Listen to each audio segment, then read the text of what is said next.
संजू 2। ये कहानी है संजू के रिश्तों की। एक तरफ तो उसकी प्यारी माँ है जो न जाने क्यों संजू को लड़कियों की तरह रहने को प्रेरित करती है, और दूसरी ओर है ऋतु, जिससे संजू को प्यार है। भाग 7।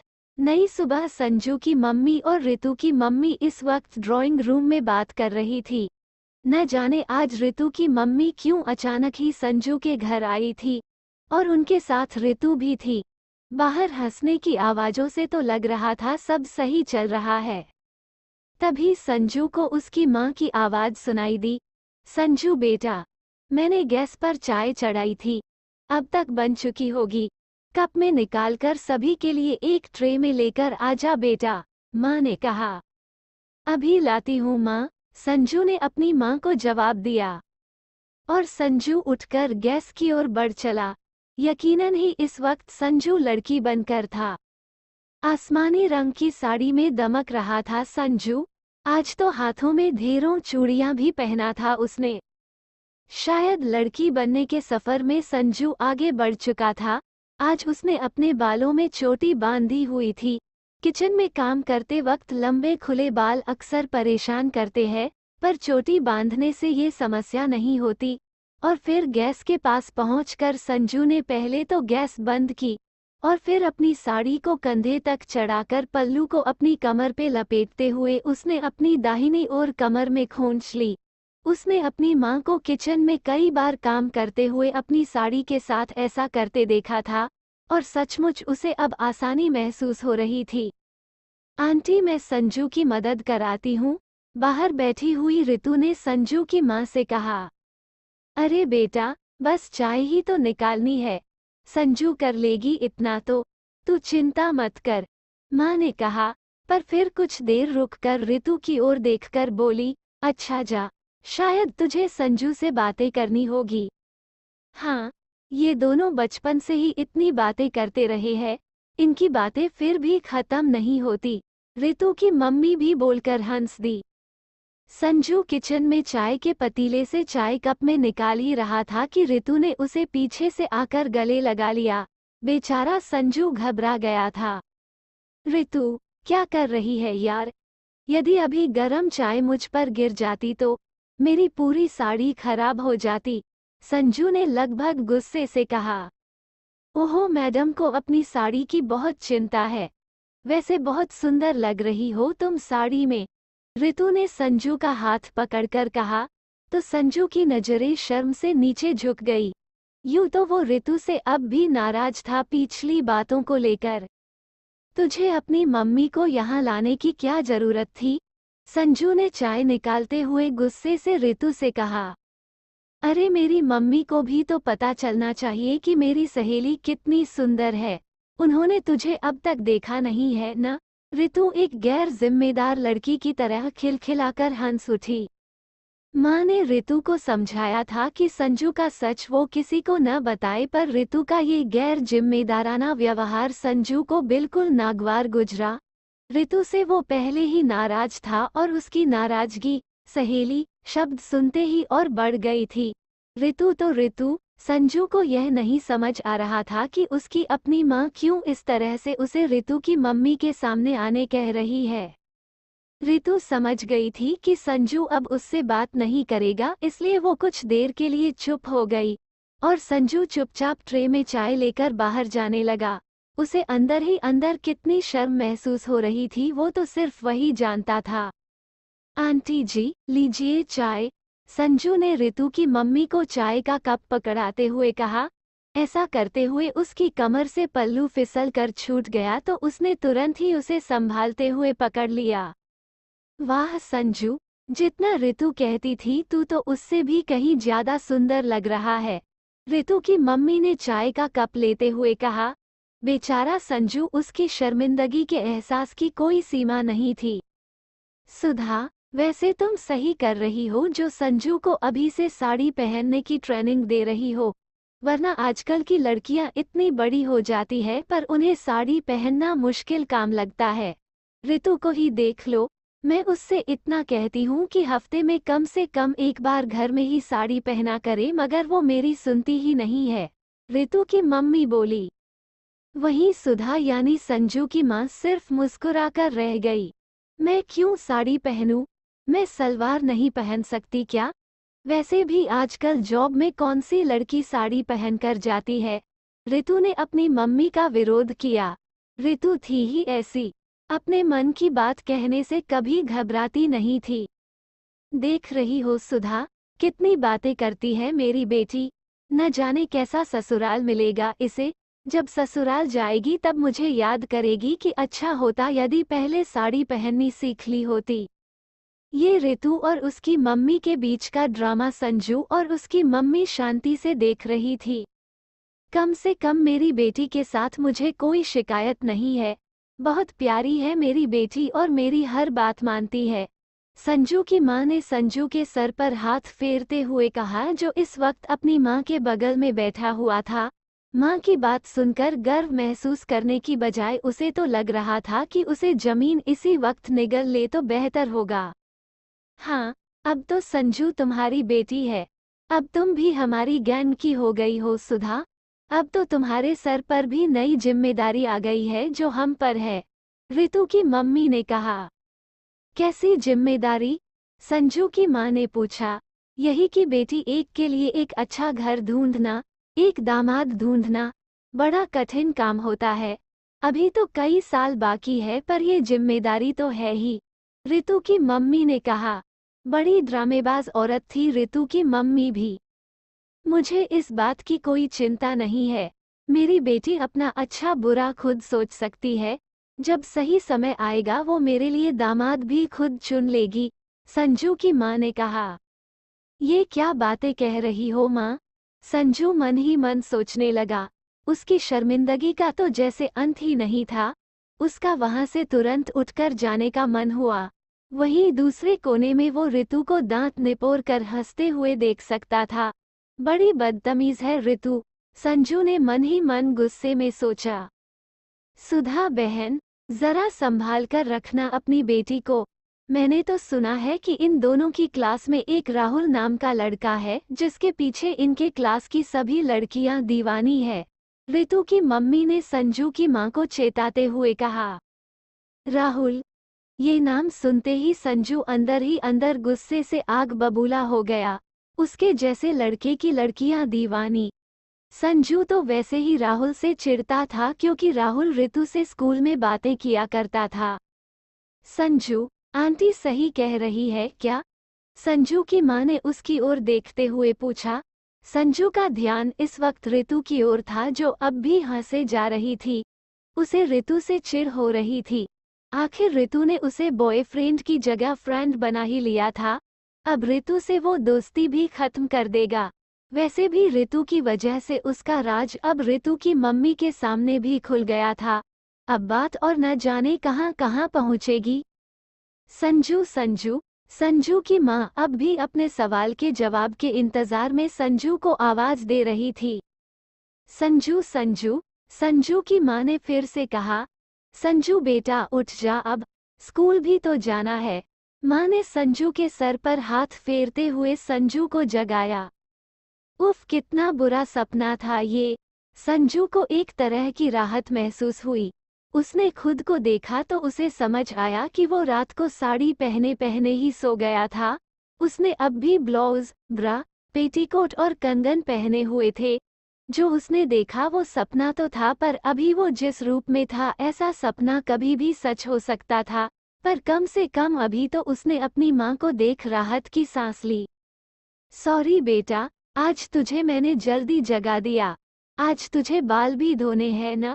संजू की माँ ने प्यार से उसके गालों को छूते हुए कहा और उसके माथे पर एक चुंबन दिया। माँ, मैं आज स्कूल नहीं जाऊंगी, संजू ने माँ से कहा और उनसे गले लिपट गया। सुबह सुबह संजू अक्सर व्यवहार से लड़का बन जाता था पर इस वक्त वो लड़की की तरह ही व्यवहार कर रहा था, तो माँ ने भी संजू का साथ दिया। बेटा तू यदि पढ़ाई नहीं करेगी तो तुझे और परेशानियों का सामना करना पड़ेगा। चाहे कुछ हो जाए तुझे पढ़ाई अच्छे से करनी है। मेरी बात समझ रही है न तू? माँ ने कहा।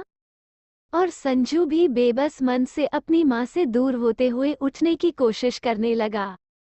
आउच! तभी संजू के मुंह से आवाज निकली, जिसे सुन उसकी माँ तुरंत पलटकर उसे देखने लगी। क्या हुआ? माँ ने पूछा। माँ, मुझे लगता है कि मेरे कान का झुमका मेरे बालों में और साड़ी में फंस गया है। संजू ने अपने बालों को खींचकर अपने झुमके को छुड़ाने की कोशिश की, पर झुमका खींचाकर उसके कान में दर्द देने लगा। रुक, अपने बालों को खींचना बंद कर, मैं सुलझाती हूँ, माँ ने कहा और प्यार से संजू के कान से झुमके उतारने लगी। आगे से याद रखना कि कभी झुमके पहनकर नहीं सोना है, समझी? माँ ने कहा। हाँ माँ, समझ गई। संजू ने मुस्कुराकर माँ की ओर देखा। मैं तेरे लिए टिफिन बनाने नीचे जा रही हूँ, तू नहा कर तैयार हो जाना और अपनी साड़ी उतारकर पहले यहीं बिस्तर पर रख देना, मैं बाद में फोल्ड कर अलमारी में रख दूंगी, माँ ने कहा और उठकर वो नीचे किचन की ओर चली गई। संजू भी उसी तरह बिस्तर से उठकर अपने बाथरूम में आ गया। जो बातें बीते दिन में हुई थी उसके बाद एक नई शुरुआत करना मुश्किल होता है, मगर संजू न जाने कैसे इतना साहस जुटा सका था कि वो कल की बातों को भुला देना चाहता था। अब ऋतु उसकी दोस्त नहीं है, उसने अपने मन में ठान लिया था।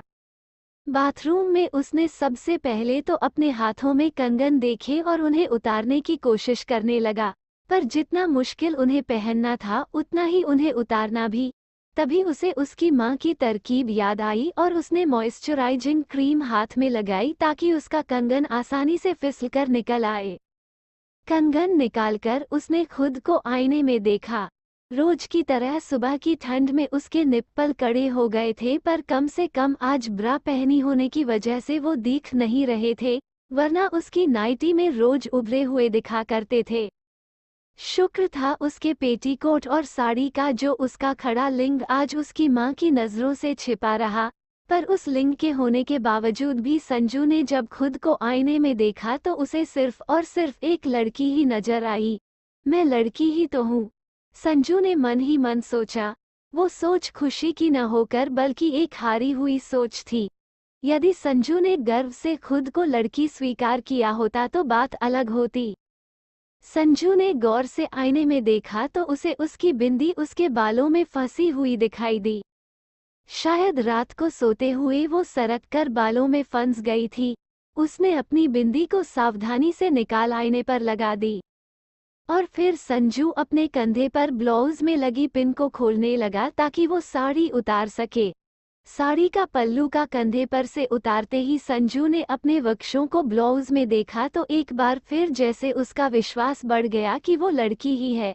न जाने क्यों खुद को लड़की स्वीकार कर लेने पर उसे यूं लग रहा था जैसे सभी मुश्किलें खत्म हो जाएगी। कहीं संजू ये तो नहीं भूल रहा कि बाहर वो अब भी लड़का ही है, घर से बाहर निकलते ही उसकी कठिनाइयों का अंत नहीं है। बीते दिन की बुरी यादों को भुलाते हुए संजू सिर्फ अच्छी बातों को याद करते हुए बड़े ही ध्यान से अपनी साड़ी खोलने लगा। यही तो वो साड़ी थी जिसने उसे कल इतनी खुशी दी थी, और इसी साड़ी में वो पहली बार अपने पापा से बेटी बनकर बात किया था। और फिर उसके पापा ने भी तो उससे कहा था कि वो संजू का हमेशा साथ देंगे। इतना सब कुछ अच्छा भी तो हुआ था उसके साथ। हल्के से साड़ी उतारकर उसने बाथरूम में एक और टांग दी और फिर वो धीरे धीरे अपने ब्लाउज के हुक खोलने लगा। उसकी माँ ने उसके लिए चुस्त फिटिंग वाला ब्लाउज सिया था, इसलिए ब्लाउज के हुक खोलते ही संजू को थोड़ी राहत महसूस हुई। संजू ने एक बार फिर खुद को ब्रा पहने हुए निहारा। उसे अपने वक्षोज पर गर्व महसूस हो रहा था। ब्लाउज को साड़ी के साथ रखकर उसने फिर अपने पेटीकोट का नाड़ा खोला। नाड़ा छूटते ही जैसे संजू ने एक भारी राहत की सांस ली। पेटीकोट उसकी कमर पर कस के बंधा हुआ था ताकि उसकी साड़ी के वजन को वो संभाल सके। नाड़े की वजह से उसकी नाजुक सी कमर पर निशान भी पड़ गए थे। उसे एहसास हुआ कि साड़ी पहनकर खुशी तो मिलती है, पर उस खुशी को पाने के लिए थोड़ा दर्द भी महसूस करना होगा। वैसे तो यदि उसके पास एक ऐसा पेटीकोट होता जिसकी कमर पर बैंड होता है तो उसे ये दर्द भी महसूस न करना पड़ता, पर उसे ऐसे पेटीकोट के बारे में कोई आइडिया न था। अब संजू आईने के सामने सिर्फ ब्रा और पैंटी पहने हुए था। यदि उसकी पैंटी में वो उभार न दिखता तो लंबे खुले बालों के साथ संजू बेहद सेक्सी लड़की लग रहा होता। संजू ने अपनी साड़ी, पेटीकोट और ब्लाउज को लेकर अपने कमरे में बिस्तर पर रखकर वापस बाथरूम में आ गया, जहां उसने अपनी ब्रा उतारी और शॉवर के नीचे नहाने आ गया। ठंड के मौसम में गर्म पानी पड़ने पर भी संजू के शरीर में एक सिहरन उठ पड़ी। संजू के निप्पल इस वक्त फूलकर कठोर हो चुके थे।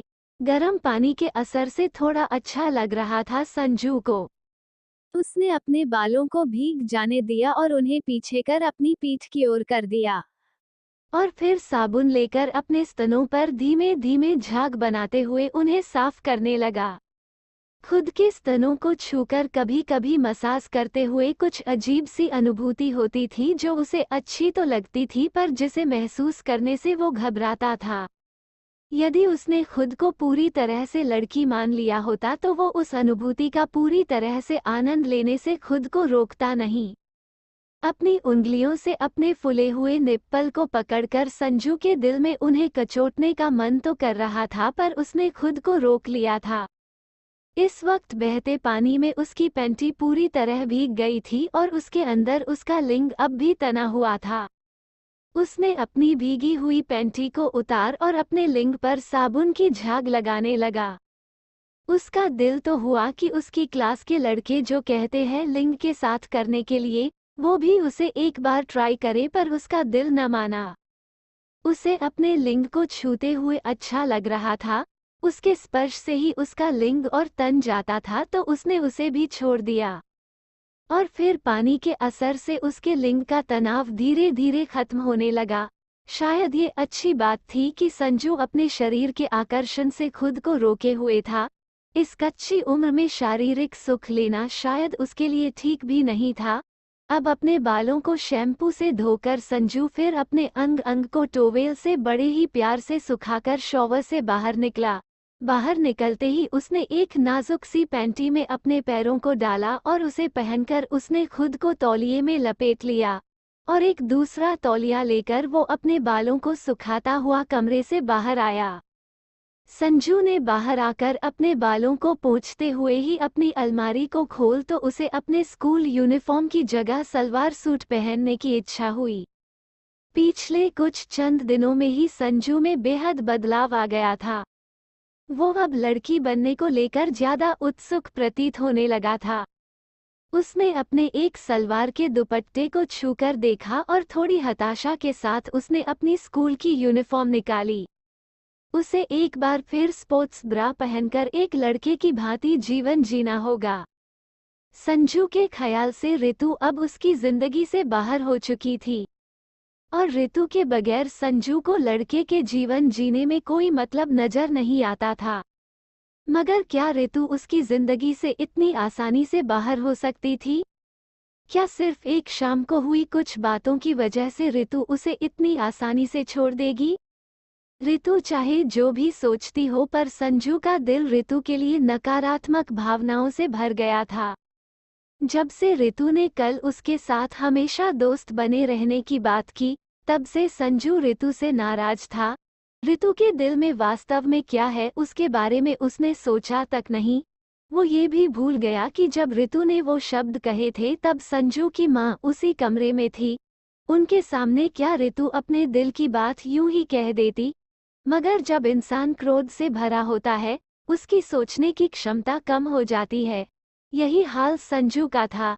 शायद ऋतु को लेकर हो रही चिढ़ की वजह से वो पूरी तरह लड़की बनने की सोच रहा था, या वाकई में संजू के शरीर के हार्मोन उसे लड़की बना रहे थे? जो भी, संजू ने इस वक्त चुपचाप स्पोर्ट्स ब्रा पहनकर अपने स्तनों को किसी तरह दबाकर अपने सीने को सपाट रूप देने की कोशिश की। न जाने और कितने दिनों तक वो ऐसा करने में सफल रहेगा, ये तो समय बताएगा। पर जिस तेजी से उसके स्तन बढ़ रहे थे, वो दिन अब ज्यादा दूर नहीं था जब उसकी ये स्पोर्ट्स ब्रा उसकी सच्चाई को छिपाने में नाकाफी होगी। स्पोर्ट्स ब्रा के ऊपर उसने इनर पहनी। अपने बालों को सुखाकर संजू ने पोनीटेल बनाई और उसके ऊपर शर्ट पैंट पहन ली। अपनी पोनीटेल को वो शर्ट के अंदर छिपाकर ही रखता था। यूं तो सबको पता था कि संजू पोनीटेल रखता है, पर उसकी लंबाई का किसी को अंदाजा नहीं था। संजू ने बाथरूम जाकर खुद को एक बार फिर आईने में देखा। रोज की तरह ही तो लग रहा था वो, फिर भी उसे आईने में आज एक लड़की दिख रही थी। चाहकर भी वो आईने में दिखने वाले चेहरे में एक लड़के को नहीं देख पा रहा था। शायद ऐसा सोचने वाला वो अकेला नहीं था। जब तैयार होकर वो नीचे आए तो उसे देखकर उसकी माँ को भी सहसा ऐसा ही कुछ लगा, पर उसने कुछ कहा नहीं। ये टिफिन रख ले, और आज ठंड ज्यादा है तो तू स्वेटर पहनकर ही जाना, माँ ने कहा। वो अपने चेहरे पर चिंता की लकीरें संजू को दिखाना नहीं चाहती थी। ठीक है माँ, तुम मेरे शूज पॉलिश कर दोगी जब तक मैं कमरे से स्वेटर लेकर आता हूँ, संजू ने कहा, और वो ऊपर जाकर स्कूल का स्वेटर पहनकर नीचे आ गया। तब तक माँ ने संजू के शूज पर पॉलिश लगा दिया था। दो माँ, मैं अब ब्रश कर चमका देता हूँ, संजू ने कहा। संजू और उसकी माँ इस वक्त दोनों ही अजीब सी मनोस्थिति से गुजर रहे थे। दोनों ही तब ज्यादा सहज थे जब संजू लड़की के रूप में था, पर अब जब संजू लड़का बन गया था तो न जाने कैसी बेचैनी थी दोनों के दिलों में। शायद एक डर भी था। बेटा, स्कूल में समय से खाना खा लेना, संजू की माँ ने उसके गालों को छूकर प्यार से कहा। हाँ माँ, संजू ने कहा और माँ से गले लग गया। जल्दी ही तैयार होकर वो अपनी साइकिल लेकर स्कूल की ओर चल पड़ा। रास्ते में आज उसके दिन की पहली परीक्षा इंतजार कर रही थी। वो जानता था कि ऋतु जरूर उससे बात करने उसके पीछे पीछे आएगी। साइकिल से स्कूल जाते हुए संजू को थोड़ा ही समय हुआ था, और वही हुआ जिसका उसे अंदेशा था। संजू संजू संजू रुक ना, पीछे से ऋतु की आवाज आ रही थी। उसकी आवाज जिस तरह से कांप रही थी उसी से लग रहा था कि ऋतु पूरी जान लगाकर अपनी साइकिल दौड़ाती चली आ रही है। पर संजू न तो रुका और न ही उसने अपनी रफ्तार धीमी की। बेचारी ऋतु फिर भी अपनी पूरी कोशिश कर संजू के पीछे साइकिल चलाती हुई संजू तक पहुंचने की कोशिश करती रही। संजू संजू यार, तू मेरी बात तो सुन, ऋतु किसी तरह संजू तक पहुंचकर रुवांसी हुई आवाज में हांफती हुई बोली। मुझे तुझसे कोई बात नहीं करनी है, संजू ने बहुत बेरुखी से कहा, और उसने अपनी साइकिल और तेज कर दी। पर मुझे इतना तो बता दे कि मैंने क्या गलती की है, ऋतु ने संजू को पीछे से ही जोर से आवाज दी। इस वक्त ऋतु की आंखों में आंसू आ चुके थे। इस मासूम सी उम्र में अधिकतर लड़कियों का दिल बहुत साफ होता है। ऋतु का भी दिल बहुत साफ था। उस बेचारी की इस बात में क्या गलती थी कि संजू की जो अवस्था है उसके लिए उसके पास कोई अनुभव नहीं था। वो न तो संजू की परेशानियों का हल जानती थी और न ही उसके पास इतनी समझ थी कि वो किस तरह से संजू से इस बारे में बात करे। चाहे उसके पास कोई समाधान न हो, पर उसका साफ दिल उससे यही कहता था कि उसे संजू का इस वक्त साथ देना है जब तक कोई समाधान नहीं निकल जाता।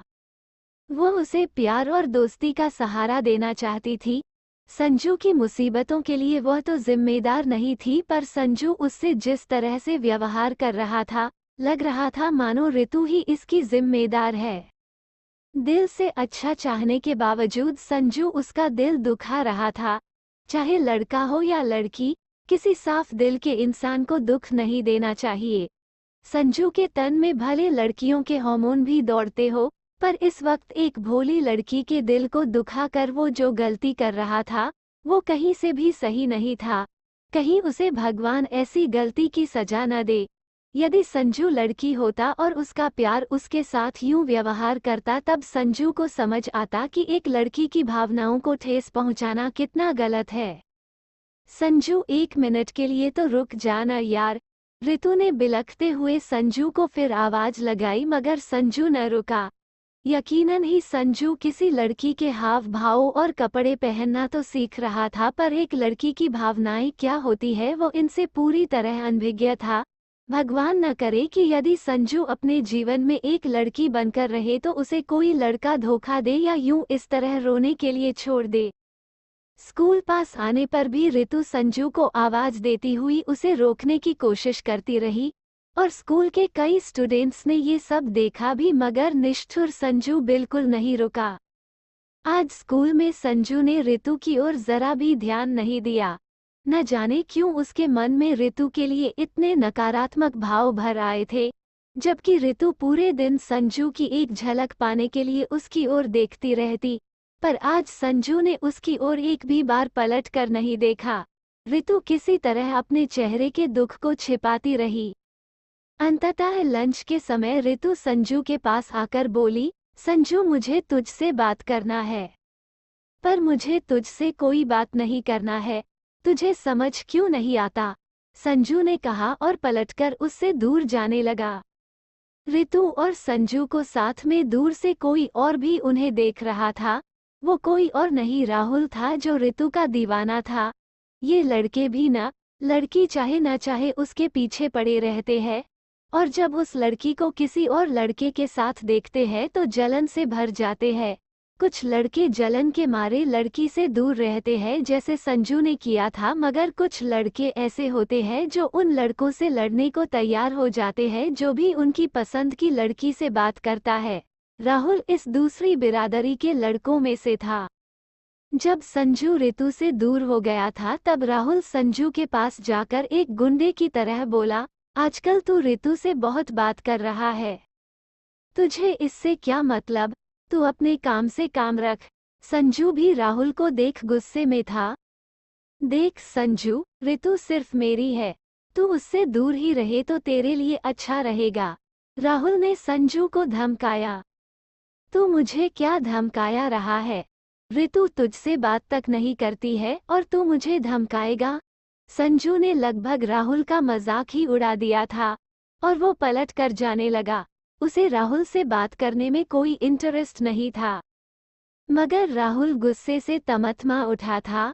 उसने गुस्से में जाते हुए संजू की पोनीटेल को अपने हाथ से खींचकर बाहर निकालकर हंसते हुए कहा, तुझसे रितु सिर्फ इसलिए बात करती है क्योंकि वो तुझे अपनी सहेली मानती है। तुम दोनों अपनी हेयर स्टाइल के बारे में ही बातें करते हो, न कि चोटी कैसे बांधनी है। यूं यकायक संजू के लंबे बाल पहली बार सबके सामने इस तरह उसकी शर्ट से बाहर निकले थे। इसी वजह से संजू सकपका गया था। इतने लंबे बाल तो उसकी क्लास की कई लड़कियों के भी नहीं थे। शायद इस वजह से अब उसकी क्लास के लड़के उसका मजाक उड़ा सकते हैं। सकपकाया हुआ संजू अब गुस्से में ही राहुल से भिड़ गया और उन दोनों में हाथापाई होने लगी। उन दोनों को लड़ते देख क्लास के बाकी लड़के उनकी ओर दौड़ पड़े। हाथापाई में संजू के लंबे बाल किसी लड़की की तरह हिल रहे थे और अचानक ही राहुल ने संजू के गिरफ्त से छूटकर संजू के सीने पर जोरों से अपने दोनों हाथों से धक्का दिया। उस धक्के से संजू राहुल से दूर छिटक गया, मगर उस धक्के में राहुल के दोनों हाथों से संजू के स्तन, जो पहले ही स्पोर्ट्स ब्रा में दबे हुए थे, वो और जोर से दब गए और उसे एक दर्द महसूस हुआ। चूंकि संजू स्वेटर पहना हुआ था तो राहुल को ऐसा कुछ शक नहीं हुआ कि उसके हाथों से जो दबा वो स्तन थे। वो भी गुस्से में तमतमाया हुआ था और उसे दूसरे लड़कों ने पकड़कर रोक रखा था। दूसरी ओर संजू इस तरह अपने स्तनों के दबाए जाने पर बेहद असहज महसूस कर रहा था। उसका चेहरा एक शर्म से लाल हो गया था। उसे ऐसा लगा जैसे किसी ने उसकी अस्मिता पर हाथ रख दिया है। अचानक ही जैसे उसके अंदर की लड़की जाग उठी थी, जो शर्मिंदगी महसूस कर रही थी क्योंकि किसी पराये ने उसके तन पर इस तरह हाथ रखा था। संजू का चेहरा लाल था और उसे दूसरे लड़कों ने रोकने के लिए पकड़ रखा था और उसकी चोटी लहरा रही थी। सभी लोग संजू को लड़के के रूप में ही जानते थे, इसलिए उस वक्त किसी ने वहां एक लड़की को नहीं देखा सिवाय एक के। वो थी रितु, जो उस वक्त एक लड़की को संघर्ष करते हुए देख रही थी। रितु ने आगे बढ़कर संजू को सभी के हाथों से छुड़ाया और उसका हाथ पकड़कर उसके डेस्क पर ले गई। संजू ने डेस्क पर बैठकर रितु की ओर देखा। उसका चेहरा अब भी लाल था, गुस्से में या शर्मिंदगी की वजह से ये तो वही जाने, पर वो रितु से जैसे कुछ कहना चाहता था, मगर रितु ने उसके होठों पर एक उंगली रखकर कहा, अभी कुछ कहने की जरूरत नहीं है। संजू ने रितु की उंगली को हटाकर गुस्से से उसकी ओर देखा। उसकी सांसें तेज चल रही थी। रितु समझ गई थी कि इस वक्त संजू को अकेले छोड़ना ही ठीक है, इसलिए वो अपने डेस्क पर आ गई। यदि संजू ने इस वक्त सलवार कुर्ती पहना होता तो यकीनन ही वो अपने दुपट्टे से खुद को लपेटकर अपने सीने को छुपाकर एक दो बूंद आंसू के बहाता, पर अभी वो एक लड़का था। संजू के जीवन का संघर्ष तो अभी बस शुरू ही हुआ था। आज पहली बार उसे महसूस हुआ था कि उसके स्तन और उसके इस शरीर पर किसी अनजान का स्पर्श कितना बुरा लग सकता है। ऐसा लग रहा था कि एक लड़की की संवेदना महसूस करने की शुरुआत आज संजू के जीवन में हो चुकी थी। स्कूल में बाकी के दिन पूरे समय खुद की भावनाओं को ही समझने में व्यस्त रहा। लड़कों से लड़ाई झगड़े उसने बचपन से कई बार किए थे, पर आज क्यों उसे इस तरह से अलग लग रहा था जब राहुल ने उसके सीने पर हाथ लगाया। क्यों नहीं वो पहले की तरह लड़कर जवाब दे सका। आखिर क्यों उसे लगने लगा था जैसे उसकी पवित्रता के साथ आज छेड़छाड़ हुई थी।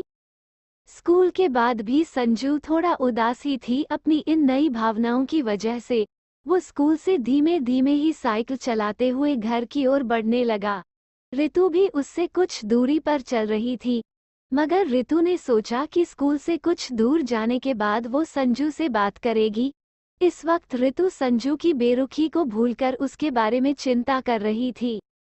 जब स्कूल काफी पीछे छूट गया था तब रितु संजू के पास आई। संजू, रितु ने संजू के बगल में आकर कहा। क्या है रितु, तू क्यों मेरे पीछे पड़ी है? संजू की आवाज में उदासी थी। तू 1 मिनट साइकिल रोक, रितु ने कहा और संजू के सामने अपनी साइकिल लाकर खड़ी कर दी। संजू भी रुक गया। संजू रितु की ओर देखने लगा। रितु ने अपनी साइकिल से उतरकर संजू के पास आकर उससे गले लग गई और बोली, मैं तुझसे सिर्फ इतना कहना चाहती हूँ कि मैं तुझसे प्यार करती हूँ डफर। झूठ मत बोल रितु, कल शाम को तूने कह दिया था माँ के सामने कि तू मेरी दोस्त बनकर रहना चाहती है। तो आंटी के सामने मैं कैसे कहती तुझसे? क्या तू अपनी मम्मी के सामने मुझे कह सकता है ये बात? मैं तुझसे प्यार नहीं करता, संजू बोला। झूठा कहीं का, तुझसे झूठ भी नहीं कहा जाता। रितु मुस्कुराई। तू मुझसे प्यार करती है? हाँ, पक्का। मेरे बारे में सच जानने के बाद भी? हाँ, चाहे सच जो भी हो, तो वही संजू है ना? पर यदि आगे चलकर मैं वो संजू नहीं रहा तो तब क्या करेगी तू? संजू का सवाल सुनकर रितु चुप हो गई। रितु के पास उसका जवाब नहीं था, कम से कम इस वक्त तो नहीं। जवाब न होने का मतलब ये नहीं था कि उसे संजू से प्यार नहीं है, पर संजू ने यही मतलब निकाला। मैं जानता था, संजू ने कहा और अपनी साइकिल लेकर आगे बढ़ गया। रितु संजू से कुछ बोल न सकी। उसके पास सही में कोई जवाब नहीं था। दूसरी लड़कियों की तरह रितु भी सपने देखा करती थी कि जब वो पहली बार अपने प्यार का इजहार करेगी तो वो कितना खूबसूरत पल होगा। मगर आज जब रितु ने अपने पहले प्यार का इजहार किया, तब उस वक्त कोई खुशी का पल नहीं था, बल्कि संजू ने तो उसे प्यार करने से साफ इनकार कर दिया था। कुछ देर बाद संजू अकेले ही अपने घर पहुंच गया। आज स्कूल में जो कुछ भी हुआ उससे उसका मन विचलित था। और फिर रितु से जो बातें हुई, उससे थोड़ा उदास भी था, क्योंकि अब उसे यकीन हो गया था कि रितु उससे तभी तक प्यार कर सकती है जब तक वो लड़का है, लेकिन कब तक वो लड़का रहेगा इसका तो उसे खुद भरोसा नहीं था। रितु को लेकर अब वो और ज्यादा नहीं सोचना चाहता था। रितु से ज्यादा तो उसके स्कूल में हुई लड़ाई याद आ रही थी, क्योंकि उस वक्त वो सचमुच लड़कियों की तरह सोचने लगा था। काश अपने अंदर की लड़की को वो रितु के दिल के जज्बातों को भी समझने में उपयोग करता तो रितु के बारे में यूं बुरा नहीं सोचता। घर के अंदर माँ संजू को देख चिंतित न हो जाए, इसलिए उसने अपने इस दवंद को माँ से छिपा कर रखना ही मुनासिब समझा। संजू को घर वापस सकुशल देखकर माँ भी थोड़ी खुश थी, वरना जब तक संजू स्कूल में था उनकी चिंता कम ही नहीं हो रही थी। वैसे तो अभी भी वो समझ सकती थी कि रितु के सच जानने के बाद संजू परेशान होगा, पर जल्दी ही समय के साथ संजू भी समझ जाएगा। वैसे वो ये तो नहीं जानती थी कि दोनों बच्चों के बीच में कहीं प्रेम जैसी भावना भी हुआ करती थी। माँ, तुम खाना गरम कर दो, मैं कपड़े बदल कर आता हूँ, संजू ने कहा और बिना माँ की कोई और बात सुने अपने कमरे में चला गया।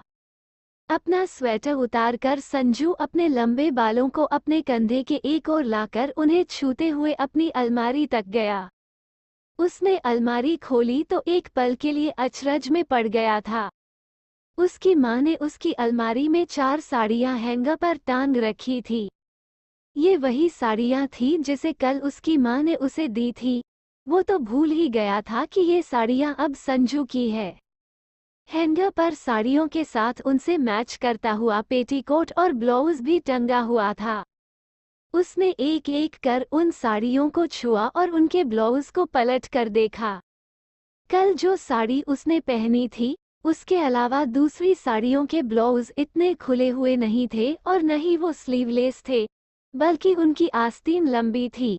एक की थोड़ी छोटी मगर बाकी 2 ब्लाउज लगभग उतने ही लंबी आस्तीन वाले थे जितनी उसकी माँ पहना करती थी।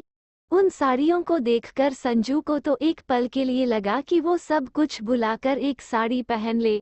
आखिर कल साड़ी पहनकर उसे सचमुच छत पर पहुंचकर कितनी खुशी मिली थी। उसे ऐसा लगा था जैसे वो बंद पिंजरे से आज़ाद हो चुका था, पर उसे साड़ी पहनना अभी आता कहाँ था। साड़ियों को छोड़कर संजू ने अपनी स्कूल यूनिफॉर्म को उतार दी और फिर अंदर पहनी हुई स्पोर्ट्स ब्रा को भी उतारकर कुछ देर के लिए बिस्तर पर बैठ गया। उसके मन में रह रहकर ये विचार आ रहा था कि आखिर क्यों आज स्कूल में उसके स्तनों के दबने पर इतना बुरा लग रहा था। वो न तो अपने मन को समझ पा रहा था और न ही वो अपने स्तनों को देखने में उत्सुक था। और फिर उसने अलमारी से अपनी एक रेगुलर ब्रा निकालकर पहन लिया। आज बिना पुशअप के उसके स्तन कल की तरह बड़े नहीं लग रहे थे। फिर न जाने उसे क्या सूझी, उसने अलमारी से एक दुपट्टा निकालकर अपने स्तनों को ढंकते हुए अपने कंधों पर रख लिया। वैसे तो वो कभी दुपट्टा नहीं ओढ़ता था, पर आज उसके दिल में कुछ और विचार चल रहे थे। उसने अपने दुपट्टे पर हाथ रखकर खुद से मन ही मन कहा, ये मेरा शरीर है, ये मेरे स्तन है, इसे मेरी मर्जी के बगैर न कोई देख सकता है और न ही इसे कोई छू सकता है। शायद संजू को ये बात समझ आ गई थी कि उसके मन में जो भाव आ रहे थे वो इसलिए थे क्योंकि किसी पराये इंसान ने उसकी मर्जी के बिना उसे छुआ था। ज्यों ही उसे यह बात समझ आई, उसने एक सलवार कुर्ती निकाल पहनकर तैयार हो गया। उसकी कुर्ती ढीली सी थी और पूरी तरह से उसके गले तक उसके शरीर को ढकती थी, फिर भी सुंदर थी। उसे अपनी कुर्ती पहनकर अच्छा लगा और फिर उसने अपनी पोनीटेल को सामने लाकर अपने लंबे बालों में चोटी बनाई। जैसे उसकी माँ उससे कहा करती है कि लंबे बाल उसका गहना है और इस गहने को संभाल कर रखना उसका कर्तव्य। चोटी बनाने से बालों को नुकसान कम पहुँचता है। अब जब संजू अपने मन को थोड़ा बहुत समझ पा रहा था तो उसका मन चोटी बनाते हुए खुश था।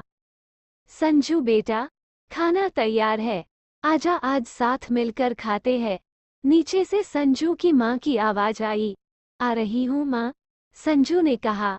वह चलकर पहले अपने बाथरूम गया जहाँ उसने सुबह आईने में अपनी एक बिंदी को चिपकाया था। उसी बिंदी को अपने माथे पर लगाकर संजू नीचे अपनी माँ के पास जाने लगा। शायद धीरे धीरे संजू अपने अंदर की लड़की को समझने और स्वीकारने लगा था।